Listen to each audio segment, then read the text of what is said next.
സ്വർഗവും നരകവും എന്താണ് എന്നതിനെ സംബന്ധിച്ചാണ് ഈ വീഡിയോ പരിശോധിക്കുന്നത്.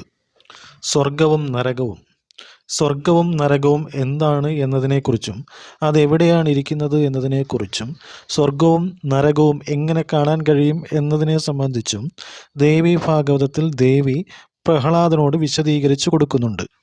ദേവി ഭാഗവതത്തിൽ കഥാരൂപേണയാണ് സ്വർഗത്തെ നരകത്തെപ്പറ്റിയും വിവരിക്കുന്നത്. ആ കഥ ഇങ്ങനെയാണ്. ഒരിക്കൽ ചവനമഹർഷി മാനസരോവരത്തിൽ കുളിക്കാനായി പോയി.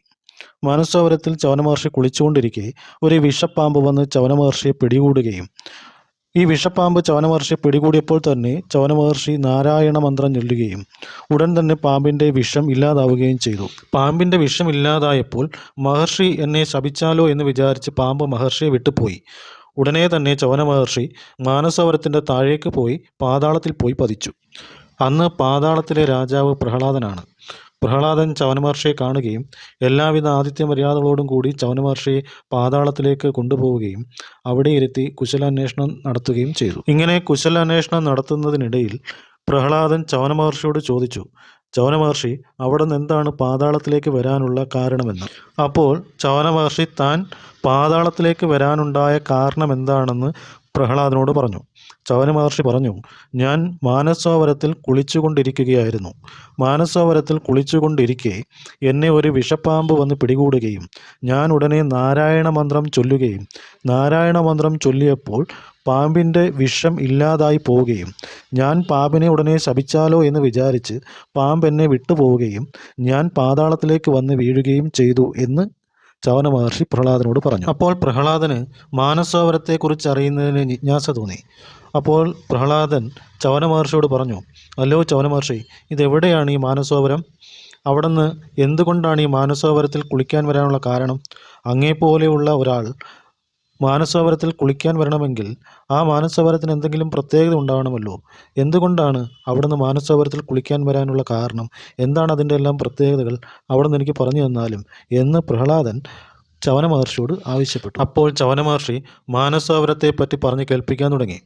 ചവനമഹർഷി പറഞ്ഞു, മാനസരോവരം ബ്രഹ്മതീർത്ഥമാണെന്നും അവിടെ കുളിച്ചാൽ പാപം നശിക്കുമെന്നും ദേവർഷി നാരദനെ പോലെയുള്ള ഋഷീശ്വരർ നിത്യവും വാഴുന്ന സ്ഥലമാണെന്നും സത്സംഗത്തിനും സത്കഥകൾ കേൾക്കുന്നതിനും കേൾപ്പിക്കുന്നതിനുമായി ഋഷീശ്വരർ ഇവിടെ വരാറുണ്ടെന്നും ബ്രഹ്മഋഷികൾ മാത്രം വാഴുന്ന സ്ഥലമാണ് മാനസരോവരമെന്നും ചവനമഹർഷി പ്രഹ്ലാദനെ പറഞ്ഞ് കേൾപ്പിച്ചു. ചവനമഹർഷിയിൽ നിന്ന് മാനസരോവരത്തെപ്പറ്റി അറിഞ്ഞപ്പോൾ പ്രഹ്ലാദന് മാനസരോവരത്തിൽ പോയി കുളിക്കുന്നതിന് താല്പര്യമുണ്ടായി. ഒരു ദിവസം പ്രഹ്ലാദൻ മാനസരോവരത്തിൽ കുളിക്കാൻ വന്നു. മാനസരോവരത്തിൽ ഇറങ്ങി പ്രഹ്ലാദൻ കുളിച്ച ശേഷം തിരിച്ച് കരയിലേക്ക് കയറാൻ തുടങ്ങുമ്പോൾ മാനസരോവരത്തിൻ്റെ കരയിൽ 2 അമ്പും വില്ലും ഇരിക്കുന്നു. അപ്പോൾ പ്രഹ്ലാദൻ ചിന്തിച്ചു, ഇതാരുടേതാണ് ഈ അമ്പും വില്ലും?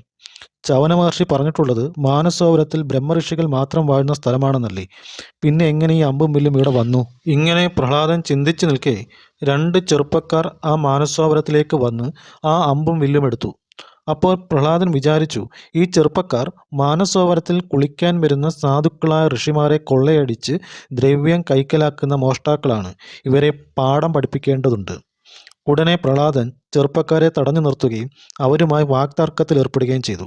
ചെറുപ്പക്കാർ അപ്പോൾ പ്രഹ്ലാദനോട് പറഞ്ഞു, നീ നിന്റെ കാര്യം നോക്കിപ്പോകാൻ. ഉടനെ പ്രഹ്ലാദൻ 2 ചെറുപ്പക്കാരെയും യുദ്ധത്തിന് വിളിച്ചു. തുടർന്ന് പ്രഹ്ലാദനും 2 ചെറുപ്പക്കാരും തമ്മിൽ യുദ്ധം തുടങ്ങി. അതിഘോരമായ യുദ്ധമാണ് നടന്നത്. യുദ്ധം കാണാൻ ദേവന്മാരും യക്ഷന്മാരും എല്ലാം വന്നു. യുദ്ധത്തിൽ ആരും ജയിക്കുന്നുമില്ല, ആരും തോൽക്കുന്നുമില്ല. യുദ്ധത്തിൽ ലോകം തന്നെ നശിക്കുമെന്ന് തോന്നിയപ്പോൾ ദേവന്മാർ മഹാവിഷ്ണുവിനെ കണ്ട് കാര്യം ധരിപ്പിച്ചു. ഉടനെ മഹാവിഷ്ണു യുദ്ധസ്ഥലത്ത് പ്രത്യക്ഷപ്പെട്ടു. വിഷ്ണുവിനെ കണ്ട ഉടനെ പ്രഹ്ലാദനും ചെറുപ്പക്കാരും യുദ്ധം നിർത്തി മഹാവിഷ്ണുവിനെ വണങ്ങി. എന്താണ് യുദ്ധകാരണമെന്ന് വിഷ്ണു ചോദിച്ചപ്പോൾ പ്രഹ്ലാദൻ പറഞ്ഞു, ഈ ചെറുപ്പക്കാർ മാനസരോവരത്തിൽ കുളിക്കാൻ വരുന്ന സാധുക്കളായ ഋഷികളെ കൊള്ളയടിക്കുന്ന മോഷ്ടാക്കളാണ്. അവരെ പാഠം പഠിപ്പിക്കാനാണ് ഞാൻ യുദ്ധം ചെയ്തതെന്ന്. അപ്പോൾ മഹാവിഷ്ണു പറഞ്ഞു, പ്രഹ്ലാദ, ഈ 2 ചെറുപ്പക്കാർ എൻ്റെ അംശാവതാരം നരനും നാരായണനുമാണ്.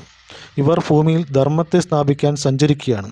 അവർ എന്തെങ്കിലും ചെയ്യട്ടെ, നീ പാതാളത്തിലേക്ക് തിരിച്ചു പോകൂ. തുടർന്ന് പ്രഹ്ലാദൻ പാതാളത്തിലേക്ക് തിരിച്ചുപോയി. വർഷങ്ങൾക്ക് ശേഷം പ്രഹ്ലാദനും ഇന്ദ്രനും തമ്മിൽ അതിഘോരമായ യുദ്ധം നടന്നു. യുദ്ധത്തിൽ ലോകം അവസാനിക്കുമെന്ന് തോന്നിയപ്പോൾ ത്രിമൂർത്തികൾ മഹാദേവിയെ പ്രാർത്ഥിച്ചു. തുടർന്ന് മഹാദേവി യുദ്ധസ്ഥലത്ത് പ്രത്യക്ഷപ്പെട്ടു. ലോകമാതാവ് മഹാദേവി ദുർഗയെ കണ്ടപ്പോൾ പ്രഹ്ലാദനും ഇന്ദ്രനും യുദ്ധം നിർത്തി ദേവിയെ സ്തുതിക്കാൻ തുടങ്ങി.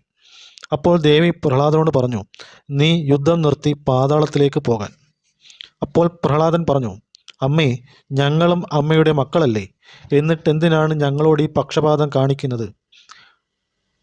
ദേവി ദേവന്മാർക്കെല്ലാം സ്വർഗം കൊടുത്തു, ഞങ്ങൾക്ക് നരകവും തന്നു. പണ്ട് വിഷ്ണുവും എന്നോട് നരകത്തിൽ പോകാൻ പറഞ്ഞു. ഇപ്പോൾ അമ്മയും എന്നോട് പറയുന്നു നരകത്തിൽ പോകാൻ. ഞങ്ങളോട് എന്തിനാണ് ഈ അനീതി? അപ്പോൾ ലോകമാതാവ് ദുർഗാദേവി പറഞ്ഞു, പ്രഹ്ലാദ, സ്വർഗം നരകം എന്ന് രണ്ടില്ല. മനസ്സിൻ്റെ ഭേദത്താൽ സ്വർഗം നരകം എന്ന് തോന്നുന്നു. ഉള്ളതുകൊണ്ട് തൃപ്തിപ്പെടാത്തവന് സ്വർഗം കിട്ടിയിട്ടും കാര്യമില്ല. നീ യുദ്ധം നിർത്തി പാതാളത്തിൽ പോകുക. അപ്പോൾ ദേവിയുടെ വാക്കിലൂടെ മനസ്സിലാക്കാൻ കഴിയുന്നത് നമ്മുടെ ചിന്തയാണ് സ്വർഗവും നരകവും സൃഷ്ടിക്കുന്നത് എന്നാണ്. ഉള്ളതുകൊണ്ട് തൃപ്തിപ്പെട്ട് ജീവിച്ചാൽ സ്വർഗത്തിൽ ജീവിക്കാം. അതല്ലാതെ അത്യാർത്തി, അസൂയ, കുശുമ്പ്, തനിക്കുള്ളതിനെ മറ്റുള്ളവരുമായി തട്ടിച്ചു നോക്കി ജീവിക്കുക, അങ്ങനെയെല്ലാം ജീവിക്കുകയാണെങ്കിൽ നരകത്തിൽ ജീവിക്കാം. പ്രഹ്ലാദൻ നരനാരായണനുമായി വാക്തർക്കത്തിൽ ഏർപ്പെട്ടതുപോലെ മറ്റുള്ളവരുടെ കാര്യങ്ങളിൽ പോയി തലയിടാതെ അവനവൻ്റെ കാര്യവും നോക്കി ജീവിച്ചാൽ സ്വർഗത്തിൽ ജീവിക്കാം. എന്തെല്ലാം നേടിയാലും അതിലൊന്നും തൃപ്തി കിട്ടിയില്ലെങ്കിൽ നരകത്തിൽ ജീവിക്കാം. അതുകൊണ്ട് ഉള്ളതുകൊണ്ട് തൃപ്തിപ്പെട്ട് ജീവിച്ചാൽ സ്വർഗത്തിൽ ജീവിക്കാം.